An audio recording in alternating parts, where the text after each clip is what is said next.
Hello everyone, my name is Kelen Quintana. I'm going to be giving a quick presentation on my research called Hedonism, Prostitutes, and Gods at the Floating Hidden World, Kakurizato of Yoshiwara. So my research is focused on exploring the meanings, history, and what we can draw a greater understanding from Japanese culture by analyzing this painting, which basically depicts these three Japanese gods visiting a real world moated compound pleasure district during Edo, Japan, which was roughly, this was circa the 1800s.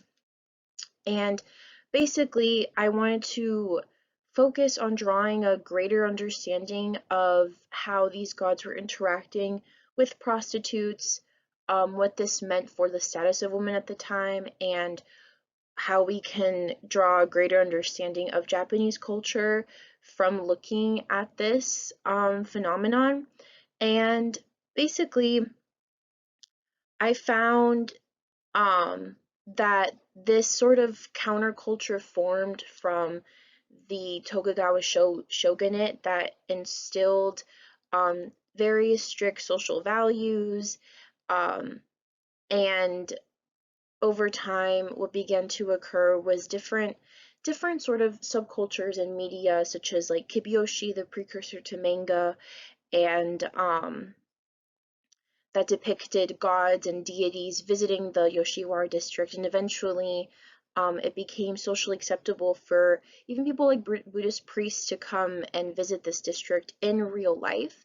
And so it became a romanticized landmark phenomena that directly contradicted many other aspects of Japanese culture and is a phenomenon that the Japanese themselves may not have even understood at the time, but it formed a historical and cultural pattern that continues to be paralleled throughout Japanese history as the country hurtled towards modernity in the centuries to come.